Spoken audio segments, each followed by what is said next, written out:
గత 10 రోజులుగా ఆమరణ నిరాహార దీక్ష చేస్తా ఉన్నాను.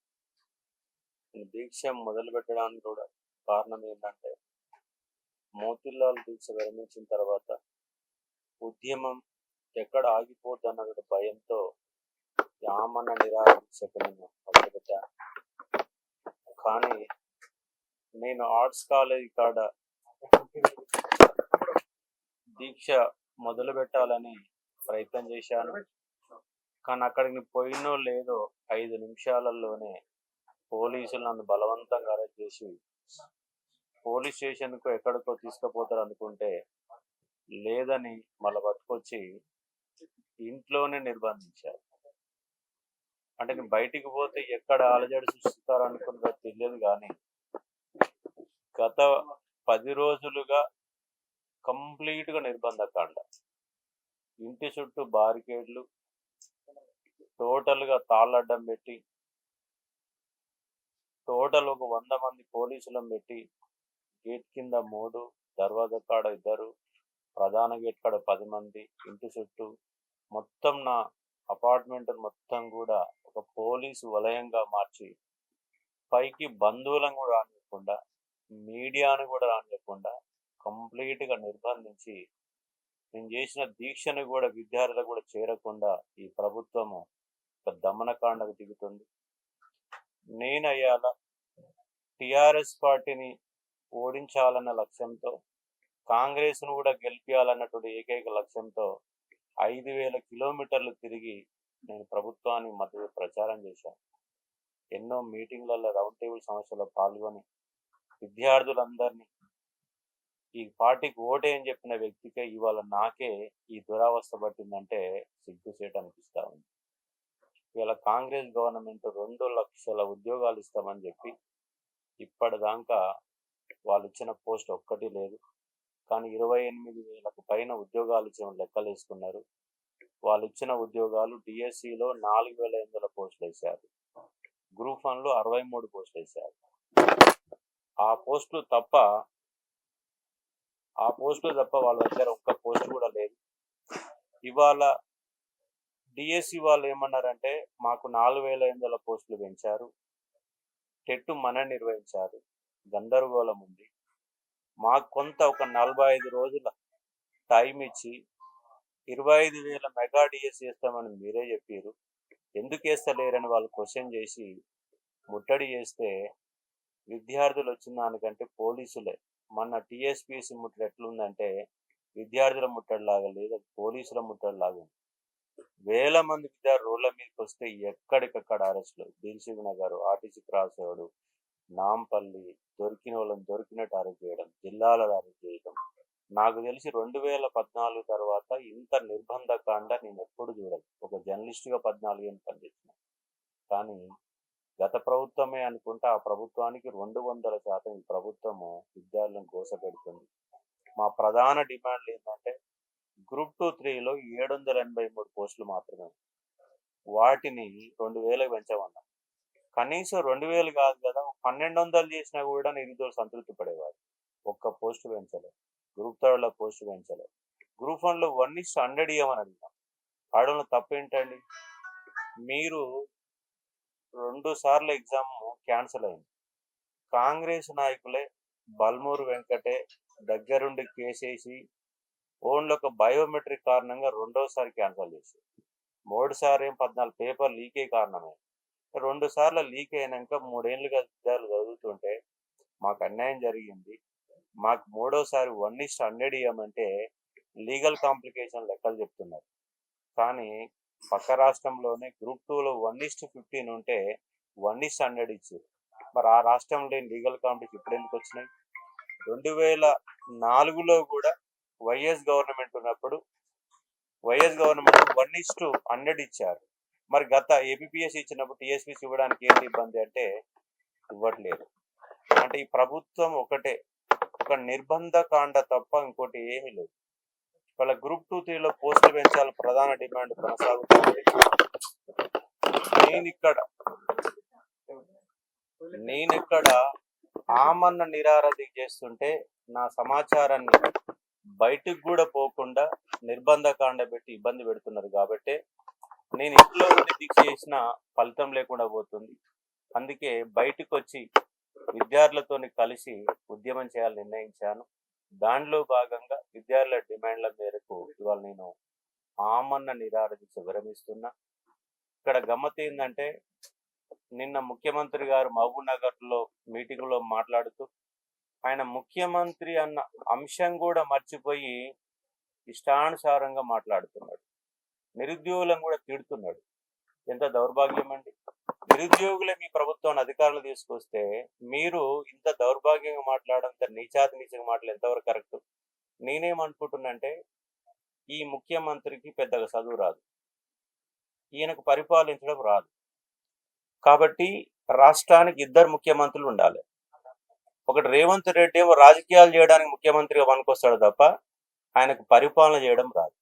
ఎందుకంటే 10,000 మంది విద్యార్థులు రోడ్ల మీదకి వచ్చి ధర్నాలు చేసి ఇందిరా పార్క్ ఆడిన 5,000 మందితో మీటింగ్ పెట్టి ఇచ్చేస్తే కనీసం వాళ్ళ యొక్క ఇంటెలిజెన్స్ వారు నివేదిక తీసుకోకుండా ఆయన పక్కనే ఉన్నటువంటి ఒక 3-4 కోటరీని అడ్డం పెట్టుకొని నిరుద్యోగులను తిట్టడం, 40 రోజుల టైం ఏంటి ఇవ్వకపోవడం, పోస్టులు పెంచకపోవడం, ఇది కంప్లీట్గా నిరుద్యోగ వ్యతిరేక ప్రభుత్వం. వచ్చిన 6 నెలల్లోనే ఈ ప్రభుత్వం పైన ఇంత వ్యతిరేకత పెరిగిందంటే ముందు ముందు ఎట్లుంటుందో మీరే అర్థం చేసుకోవచ్చు. అందుకే నేను ఇవాళ నిరుద్యోగుల తరపున ఇంట్లో నన్ను బంధించారు. గంప కింద కోడిని గమ్మినట్టుగా 100 మంది పోలీసులను పెట్టి నన్ను కమ్మేసి నా సమాచారాన్ని బయటకు పోకుండా, విద్యార్థులు నా కాడ రాకుండా, బంధువులు రాకుండా, మీడియా రాకుండా అడ్డుపడ్డారు. కాబట్టి పైగా నేను 10 రోజుల పాటు కేసీఆర్ 9 రోజులు నిరాహార దీక్ష చేసిండు, నా మోతీలాల్ 9 రోజుల పాటు నిరాహార దీక్ష చేసిండు. ఇవాళ మాకు 10వ రోజు అవుతుంది. ఆరోగ్యం క్షీణిస్తుంది. అయినా చేయాలన్న తపన పట్టుదల ఉంది. 20 రోజులైనా చేద్దాం అనుకున్నా, బాడీ ఖరాబ్ అయినా చేద్దాం అనుకున్నా. కానీ ప్రభుత్వము మేము చేసే దీక్షలను కూడా బయటికి పోకుండా ఎక్కడికి నిర్బంధకాండ పెట్టింది. ఆ నిర్బంధకాండను నిరసిస్తూ నిరుద్యోగుల చైతన్యపరచడమే నా యొక్క ఎజెండా. నేను గతంలో ఎస్ఐ కానిస్టేబుల్ ఉన్నప్పుడు కొట్లాడిన, 2.5 లక్షల మందిని గ్రౌండ్ పట్టుకొచ్చిన, జేఎల్ ఇంగ్లీష్ మీడియం పెట్టి తెలుగు మీడియం పెట్టించినాం, గ్రూప్ 1లో హైట్ తగ్గించడానికి కొట్లాడినాం, ఏజ్ పెంచడానికి కొట్లాడినాం, గ్రూప్ 2, 3 పోస్టులు పెంచాలని వాళ్ళ కొట్లాడుతున్నాం. అక్కడ అశోక్ సార్ ఇప్పుడు నిరుద్యోగుల పక్షపాతి. మార్కెట్లో 10,000 రూపాయల ఫీజు ఉంటే నేను 1,000 రూపాయల కోచింగ్ ఇచ్చిన, వాళ్ళు 1,000 రూపాయలకి ఇచ్చిన, 100 రూపాయలకి ఇచ్చిన, వాళ్ళు 100 రూపాయలకి ఇచ్చి 1 రూపాయికి ఇచ్చిన. ఇవాళ మార్కెట్లో నిరుపేద విద్యార్థులందరికీ నేను కోచింగ్ అందుబాటులో తీసుకొచ్చిన. కాబట్టి ఇవాళ నిరుద్యోగుల తరపున కొట్లాడాల్సిన అంశం ఎంతైనా ఉంది. వాళ్ళ తరపున నిలబడతా. ఒకటే డిమాండ్ చేస్తున్నా, రేవంత్ రెడ్డి గారు మీకు పరిపాలన చేయడం చేత కాదు, మీరు తప్పుకోండి. ఎందుకంటే కాంగ్రెస్లో నీకంటే సీనియర్ లీడర్లు చాలా మంది ఉన్నారు. నువ్వు ఏదో మైకు పట్టుకొని వర్లుతే ఓట్లు పడి అధికారంలోకి వచ్చారు అనుకుంటున్నావు. నీకు మైకు పట్టుకొని వర్లడం తప్ప పరిపాలన రాదు. వర్లడం తప్ప నీకు ఏమి రాదు. కాబట్టి నువ్వు ముఖ్యమంత్రికే పనికిరావు, పరిపాలన పనికిరావు. కాబట్టి తక్షణమే కాంగ్రెస్లో ఉన్నటువంటి మిగతా మంత్రులు కూడా నేను చెప్తా ఉన్నా, మీ రేవంత్ రెడ్డికి పరిపాలన చేయడం రాదు. రాష్ట్రం అధోగతి పాలవుతుంది. 6 నెలల కాలంలో ఒక్క కంపెనీ కూడా హైదరాబాద్ తీసుకురాలేకపోయారు. నిరుద్యోగులకు స్కిల్ డెవలప్మెంట్ ప్రోగ్రామ్ పెట్టలేకపోయారు. ఒక బళ్ళు బాగా చేయలేకపోయారు. ఇవాళ ఆయన కోచింగ్ సెంటర్లకు 100 కోట్ల రూపాయలు వస్తారని మాట్లాడుతున్నాడు. మరి ఇలా ప్రైవేటు కాలేజీలలో దోపిడీ జరుగుతుంది. ఒక ఇంటర్మీడియట్ ఫస్ట్ ఇయర్ విద్యార్థికి 4 లక్షల రూపాయలు, 5 లక్షల రూపాయల ఫీజు ఉంది. 1,00,000 రూపాయలు ఏడ తక్కువ లేదు. వాళ్ళ ప్రైవేట్ స్కూళ్ళల్లో నారాయణ చైతన్య లాంటి ఒక కార్పొరేట్ వ్యవస్థ రాష్ట్రాన్ని మొత్తం రక్తం దాగుతున్నాయి. మరి కనపడతలేవా మీకు? ప్రైవేటు కాలేజీలు కనపడతలేవా? Private schools కనపడతలేవా? మరి కోచింగ్ సెంటర్లు ఉన్నాయి. నీదే ప్రభుత్వం కదా, ఎంక్వైరీ చేపి. ఎవరికి ఎన్ని కోట్లు వచ్చినాయో నువ్వే ఎంక్వైరీ చేపి. ఎందుకంటే నీకు ఇంత మాట్లాడుతున్నారు, 100 కోట్ల రూపాయలు వస్తున్నావంటే అసలు నీకు అవగాహన లేదు. తెలంగాణ సమాజం మీదనే అవగాహన లేదు. నువ్వు ఏ రోజు కూడా తెలంగాణ ఉద్యమంలో పాల్గొనలేదు, తెలంగాణ సమాజాన్ని చదవలేదు. నువ్వు చేసిందంతా రియల్ ఎస్టేట్ వ్యాపారం. ఒక రియల్ ఎస్టేట్ వ్యాపారి వాళ్ళ తెలంగాణ రాష్ట్రానికి ముఖ్యమంత్రి అయితే ఆయన నిరుద్యోగ సమస్యలు ఎక్కడ తెలుసో చెప్పండి. ఇవాళ నిరుద్యోగులు రాష్ట్రంలో 30 లక్షల మంది, వాళ్ళు చదువుకు పనికిరాదు అంటున్నారు. పనికొచ్చే విధంగా స్కిల్ డెవలప్మెంట్ ప్రోగ్రాం పెట్టాలి. వాళ్ళకి ఇంగ్లీష్ రావద్దు, ఇంగ్లీష్ నేర్పాలి. ఇవాళ మన కానిస్టేబుల్లో విద్యార్థులకు 60 మార్కులు కూడా రాలా. మరి 60 మార్కులు రాలేదంటే అది ఎవరు తప్పు? మరి విద్యార్థులు తప్ప, పేపర్ తయారు చేసేవాడు తప్ప, మరి 60 మార్కులు రానటువంటి విద్యార్థులని తయారు చేసినటువంటి విద్యా వ్యవస్థ తప్ప. రాష్ట్రంలో విద్యా వ్యవస్థ నికృష్టంగా తయారైంది. కేవలం సర్టిఫికెట్లు ఇచ్చే చదువు తప్ప వేరే చదువుకి ఏం అనుకొస్తలేదు. టెక్నికల్ స్కిల్ పెట్టాలి. జిల్లాకు ఒక టెక్నికల్ స్కిల్ కేంద్రాన్ని ఏర్పాటు చేయాలి. ప్రతి నిరుద్యోగి తెలంగాణలో 30 లక్షల మంది నిరుద్యోగులు, వాళ్ళందరికీ ఉపాధి కావాలి. ఇవాళ హైదరాబాద్ నాన్ లోకల్ అడ్డాగా మారింది, ఆంధ్రలో అడ్డాగా మారింది. తెలంగాణ బిడ్డలకు ఇవాళ 20% ఉద్యోగాలు కూడా లేవు. నేను డిమాండ్ చేస్తా ఉన్నా, మీరు 75% రిజర్వేషన్ కల్పిస్తాను, స్థానికులకే 70% ఇస్తామని చెప్పారు. ఇవాళ కంపల్సరీ ఇవ్వాలని ఇవాళ ప్రజా సంఘాలని, విద్యార్థి సంఘాలు అన్ని కలుపుకొని రాష్ట్ర వ్యాప్తంగా మహాపాదయాత్ర చేస్తాం. తెలంగాణ బిడ్డలకు ఉద్యోగాలు లేకుండా నీకు పరిశ్రమలు ఉంటేంది, హైదరాబాద్ గొప్పగా ఉంటేంది, దేశంలో 2వ రాజధాని అయితేంది, ఎవరికి ఏం లాభం? తెలంగాణ బిడ్డలకు ఉపయోగపడని రాజధాని ఎవరికి అవసరం? అందుకే కంపల్సరిగా నా హైదరాబాద్ ఫర్ హైదరాబాద్ నినాదం 1952లో ముల్కీ ఉద్యమ కాలంలో వచ్చింది. కంపల్సరీ తెలంగాణ బిడ్డలో హైదరాబాద్లో ఉద్యోగాలు కంపల్సరీ ఇవ్వాలా. దానికోసమే నేను మహా ఉద్యమాన్ని నిర్మించాలని ప్రయత్నం చేస్తున్నా. మీరు ఇవాళ 2 లక్షల ఉద్యోగాల క్యాలెండర్ ఇచ్చారు. ఇవాళ ఇప్పటి వరకు మీరు ఇచ్చిన ముష్టి 5,000 ఉద్యోగాలు కూడా ప్రకటన చేయలేదు. 2 లక్షల ఉద్యోగాలు ఇవ్వాలి. రేపు మీరు అసెంబ్లీలో 18,000తో ఉద్యోగాలు క్యాలెండర్ ఇస్తామంటారు. అది కాదు, డిసెంబర్ 9లోగా 2 లక్షల ఉద్యోగాలు ఇస్తామని చెప్పేసి పెద్ద పెద్ద పేపర్ యాడ్లు పెద్దగా వేశారు. మరి ఇలా 18,000 ఉద్యోగాలు ఇస్తే 2 లక్షల ఉద్యోగాలు యాడ్ నుంచి ఇస్తావు అంటే నిరుద్యోగులని నిండా ముంచడం కోసమే. అంటే ఉచిత హామీలు ఇచ్చి వాళ్ళ నిరుద్యోగులని సన్యాసుల కింద ప్రతి పనికి మాలోడని చేసి తిట్టేటటువంటి స్థాయి ముఖ్యమంత్రి స్థాయి. పనికి మాలోడు విద్యార్థుల మరి ముఖ్యమంత్రి అనేది తేల్చుకుంటాం. 30 లక్షల మంది విద్యార్థులం రోడ్ల మీదకి వస్తారు. నువ్వు ఉపాధి ఎట్లా చూపిస్తావు? చూపెట్టాలా. హైదరాబాద్లో మా ఉద్యోగాలు మాకు ఇవ్వాలా, ఉద్యోగాలు కంపల్సరీ పెంచాలా. పెంచకపోతే ప్రతిరోజు గతంలో మీరు టిఆర్ఎస్ మీద ఎగిరెగిరి పడ్డారు, రౌండ్ టేబుల్ సమావేశాలు పడ్డారు. 10 పాస్ అయితే 10,000 ఇస్తాం, ఇంటర్మీడియట్ పాస్ అయితే 20,000 ఇస్తాం, డిగ్రీ పాస్ అయితే 50,000 ఇస్తాం, పిహెచ్డి చేసి 5 లక్షల రూపాయలు ఇస్తాం. ఎందుకు సిగ్గుమాలినటువంటి హామీలు ఇచ్చి ఇవాళ కనీసం బడ్జెట్ సోయి తెలియదు, ఎంత బడ్జెట్ ఉందో తెలియదు. ఒక్క మహిళన్న మీ గాంధీ భవన్కి వచ్చి అయ్యా మాకు ఉచిత బస్సు అని అడిగిరా?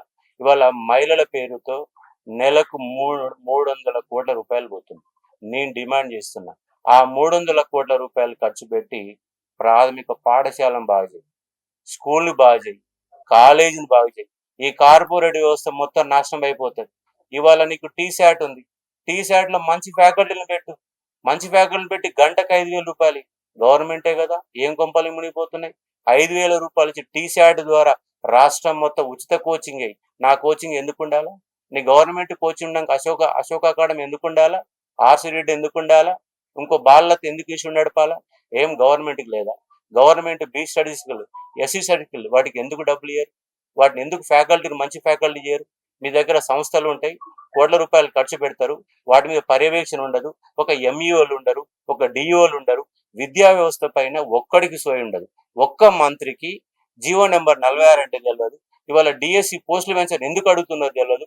ఎవరికి అవగాహన లేదు. ఇక రియల్ ఎస్టేట్ వ్యాపార అసెంబ్లీలో కూర్చుంటున్నారు. అందుకే నిరుద్యోగులను నేను పిలుపునిస్తున్నాను. నిరుద్యోగులారా, చదువుకున్న వాళ్ళం, పిహెచ్డీలు చేసినాం, పీజీ చేసిన వాళ్ళమేమో మన పుస్తకాలు పట్టుకొని 20,000 ఉద్యోగాన్ని 30,000 ఉద్యోగాన్ని కొట్లాడుతున్నాం. కానీ ఆడ రియల్ ఎస్టేట్ వ్యాపారి అసెంబ్లీలో కూర్చొని నిద్రపోతుండు, మాట్లాడడం తెలియట్లేదు. ఇక్కడ వ్యవస్థలో మార్పు రావాలి. ఆ వ్యవస్థలో మార్పు కోసమే అశోక్ సార్ గత 3-4 ఏళ్ళు కొట్లాడుతున్నా. జర్నలిస్టుగా కొట్లాడినా, బీఈడి కాలేజీలో కొట్లాడినా, డిగ్రీ కాలేజీలో కొట్లాడినా, యూనివర్సిటీలో కొట్లాడినా, ఇవాళ కొట్లాడుతున్నా. నా ధ్యేయం ఈ తెలంగాణ సమాజంలో మార్పు కోసమే. 30 లక్షల మంది నిరుద్యోగులకు న్యాయం చేయడమే లక్ష్యంగా నేను 2వసారి నిరాదీక్ష చేస్తున్నా. ఇక నిరాదీక్షలు చెయ్యను. ప్రభుత్వాన్ని తాడో పేడో తెలుసుకుంటా. ముఖ్యమంత్రులు పనికిరావు, ఈ రాష్ట్రానికి ఈయన ముఖ్యమంత్రిగానే పనికిరాడు, పరిపాలన చేత కాదని చెప్పేసి నేను 100% నిరూపిస్తా. నా కార్యాచరణ ఒకటేసారి ఇప్పుడు దీక్ష పెట్టింది. గ్రూప్ 2-3లో పోస్టులు పెంచాలని డిమాండ్ పెట్టాను. ఇప్పటి వరకు పెంచలేదు. పెంచి వాయిదా ఏమని విద్యాలు అడుగుతా ఉన్నారు. డిఎస్సిని వాయిదేమంటారు, బలవంతంగా పెడతామంటారు.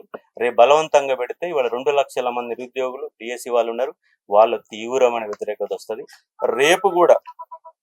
రేపు కూడా వాళ్ళ అట్లనే ఎగ్జామ్ పెడితే గ్రూప్ 2లో కనుక పోస్టులు పెంచకపోతే మేము మళ్ళీ అసెంబ్లీ రేపు 24వ తారీఖు నుంచి అసెంబ్లీ ముట్టడి ఉంది. అసెంబ్లీ ముట్టడిని అసెంబ్లీ ఎట్లా జరుపుతో చూస్తాం. మన 5-6 వేల మంది వచ్చారు. రేపు 20,000 మంది అసెంబ్లీ. రేపు 15వ తారీఖు నాడు ప్రజా సంఘాల ఆధ్వర్యంలో సెక్రటేరియట్ ముట్టడి ఉంది. ఆ ముట్టడిని విజయవంతం చేస్తాం. రేపు అసెంబ్లీ కూడా ముట్టడిని సక్సెస్ చేస్తాం. ప్రభుత్వాన్ని నిరుద్యోగుల ప్రభుత్వమా తేల్చుకుంటాం కంపల్సరీ. నేను ఫైనల్ గా డిమాండ్ చేస్తా ఉన్నా, మేము నిరాహార దీక్ష విరమించడం అని చెప్పేసి మీరు వెనక్కిపోకుండా తక్షణమే గ్రూప్ 2-3లో పోస్టులు పెంచండి. ఎందుకంటే దాదాపు 7 లక్షల మంది గ్రూప్ 2-3 రాస్తున్నారు. పోస్టులు ఖచ్చితంగా పెంచాలని డిమాండ్ చేస్తా ఉన్నా.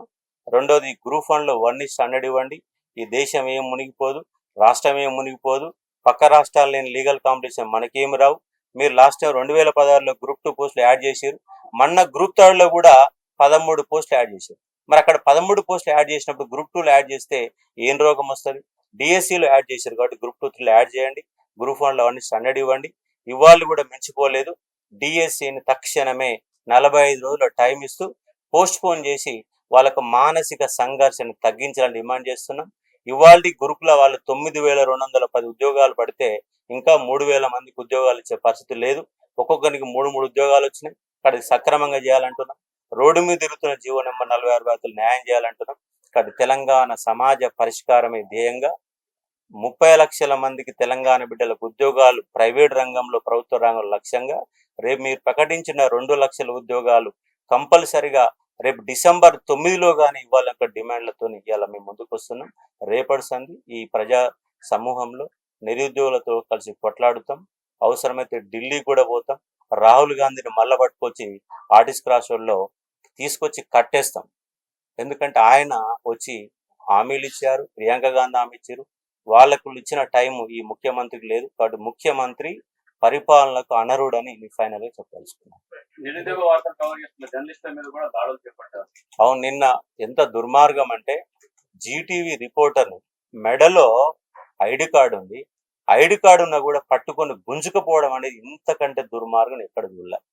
విద్యార్థుని పట్టుకొని 10 మంది పోలీసులు కట్టి కొట్టడము, ఆర్ట్స్ కాలేజీని పోలీసు నిర్బంధాల మధ్య పెట్టడము. మీరు ఏం చెప్పారండి? ప్రజాపాలన పేరు చెప్పి నిర్బంధ పాలన, హిట్లర్కు మించిన పరిపాలన రేవంత్ రెడ్డి చేస్తున్నాడు. నువ్వు ఇట్లనే చేస్తే మునిగిపోవడం పక్కా ఖాయం. నీ మీద నిరుద్యోగులలో మొట్టమొదటిసారిగా టిఆర్ఎస్ గవర్నమెంట్ జెండా ఎగరవేసి సోషల్ మీడియాను ప్రభావితం చేసి మిమ్మల్ని గెలిపించింది నిరుద్యోగులే. నిన్ను కూల్చేది కూడా నిరుద్యోగులే. ఆ నిరుద్యోగులకు నీ నాయకత్వం వహించి ముందు కంపల్సరీ తీసుకుపోతా. కాబట్టి ఈ సందర్భంగా పత్రిక విలేకరు పైన దాడి చేసేటు వాళ్లకు పైన పోలీసుల పైన కేసు పెట్టాలని నేను డిమాండ్ చేస్తా ఉన్నా. నా ఇల్లుని కూడా నిర్బంధకారణ చేశారు. పోలీసులు కూడా హక్కు లేదు.